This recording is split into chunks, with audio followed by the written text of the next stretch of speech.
Okay na? Okay na? Okay na po. Ito na yung gagawin dyan. Una natin gagawin, dapat check natin kung switch sila. Paano may check yun? Dapat patayin mo muna ito. Patayin mo na yung server. Pero matagal ito eh. Dito lang nakikita yun. Ito. Galaw na tayo. Hindi natin mabusan. Ayan yun o. Bridge, di ba yan? Hindi ko delete yan doon.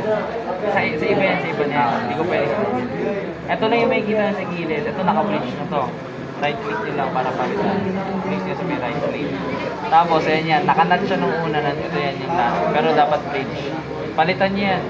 Yung client, yung server, yung client, dapat pares sila naka-bridge. Pag okay na yun, proceed ka na dito sa server.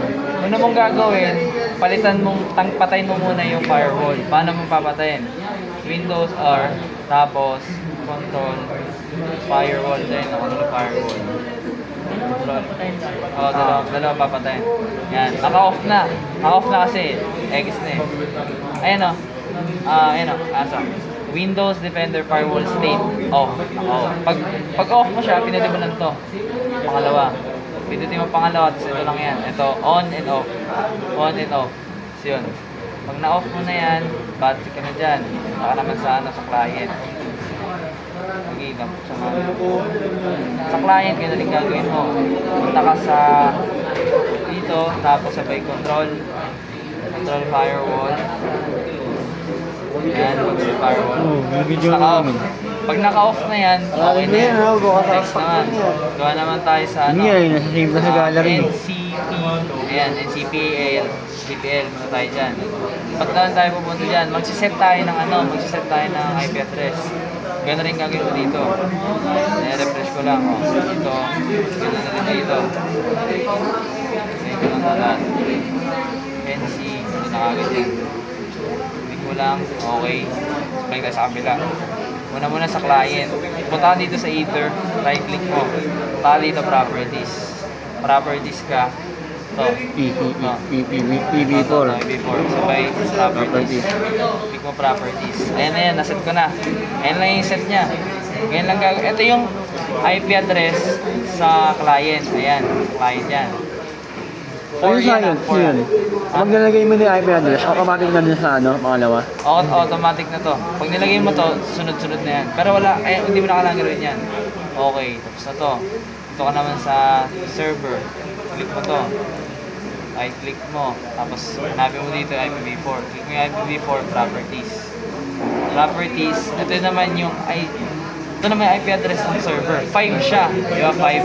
Sa kabila kasi, sa kabila 4. Kasi siya yung kumukunik kayo, 4 lang siya. Sa kabila 5. Okay na, napalitan mo na. Pagtapos niyan, mag-proceed ka na sa pwedeng dito ka na mag-proceed sa dito, or pwede ka naman i-check mo muna. Pero maganda i-check mo muna eh. Punta ka dito sa server to Sa server ako, ayan server ako. Gagawin ko, Windows R, CMD, tapos, ping. Ayan na pala, tama, ping na. Ping, tapos, ipconfig ba yan? Ipconfig. Ano nga rin? Ha? Walang space. Yan yun. Chinek lang natin kung tama yung IP address. Di ba 5 yung sa server? 5 siya, okay lang siya. Dito ka naman sa client. Pagtapos ka na dyan, i-fix mo na yan, tanggalin mo na yan. Ganun ulit. CMD. Ganon yung gagawin mo naman dito. ipconfig. Check mo muna kung tama. Pag tama yung nalagay mo, lagay mo naman ping. Ping, space. Tapos ilalagay mo yung sa server. 168 ba? 168.253.5, diba? .4. 1 ba? Sure kayo 1? Okay na natin yan. Pag nag-reply yan ng ganyan, ibig sabihin, nakakonect sila. Pag nag-reply sila, ibig sabihin nakakonect na yung dalawa. Pag nakakonect na yung dalawa, punta ka sa server. Tapos na sila, di ba? Nagkumana sila. Punta ka naman dito. Ito na yung last na pinapagawa. Ito na yan. Punta ka dito. This PC, right click, sabay properties. Papunta ka dito.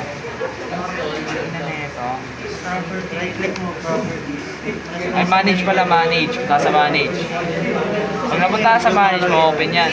Sa ano, server yan. Lalagyan mo siya ng tatlong to. Ito. Nalagay ko na kasi. Pero papakita natin kung paano tanggalin. Tatanggalin ko tong dalawa, tapos babalik ko. Tatlo yan. Tatanggalin ko, tapos babalik ko ulit. Nanakihado yan dyan eh. Manage. Manage. Tapos, remove. Ano ba? Tapos next mo lang yan. Next. Yan, tapos dito ka naman. Yan, check mo lang siya. Guinness, Okay na. Check. Check. Wag ka nag-ano yan. Try mo lang mag-load. Tagal mo na yan. Natanggal na yung check, di ba? Tagalin mo ulit yung kapila. Tatlo kasi sila eh. Di tatlo yung gagawin mo. Mabilis. Hindi lang natin. Remove na. Next. Pagka next mo na. Yan, sabi remove. Hindi mo matapos. Hindi mo matapos to. So, mawawala yung tatlo dyan. Makita nyo. Itong tatlo mawawala yan. Hintayin lang natin ito matapos, mawawala itong tatlo yan. Tapos, babalik naman natin siya ulit. Kasi ito yung sabi na doon. Ayan o, lagyan mo sila, ayun yung maglagyan, tapos dito naman pagtanggal. Ito pag-install, ito pag-uninstall. Try lang natin install sabay, uninstall sabay install. Oras na. Ay pala itong kayo nung wala pang 10 minutes eh. O yan.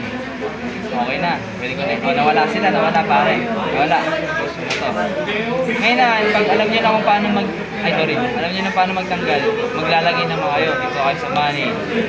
Add rolls. Next lang ulit. Next. Ay hindi pala. Next. Palaging nasa taas dapat yan. Hindi yung remote. Roll based tayo. Sabi next. Pag next na, select nyo lang to. Okay na yan. Tapos ito, pila namin yun. DNS, add. Tapos DHPC, add. Sabay Active Directory, add ulit. Ayan. Check namin.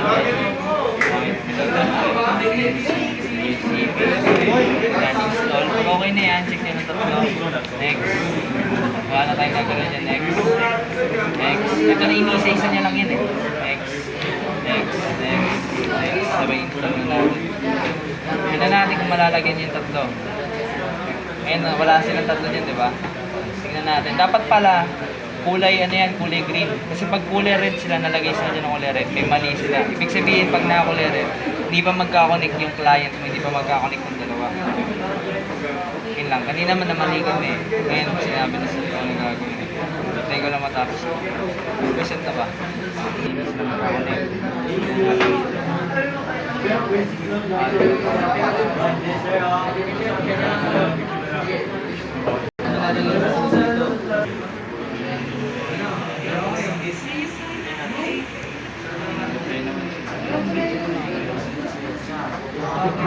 Ay hindi, kasi server.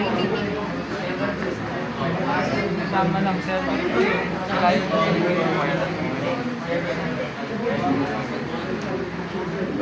hindi na ako nakapag-reply dito. Kasi pag reply dito,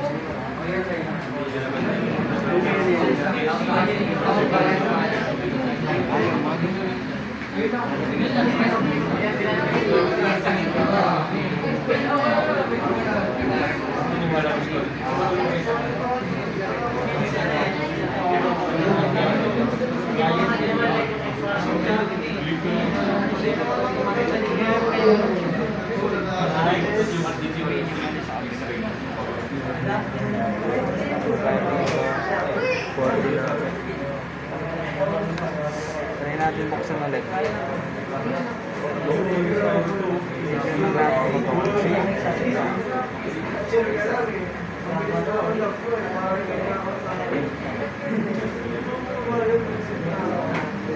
ba siya nalagay kasi huli ko pag nilagay nila. Ano nangyari? O yan, nalagay sila. Pero isa lang, dapat tatlo. Wait lang po.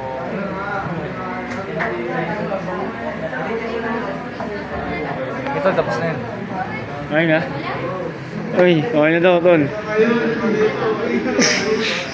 Tol, okay na daw. Ha? Okay na.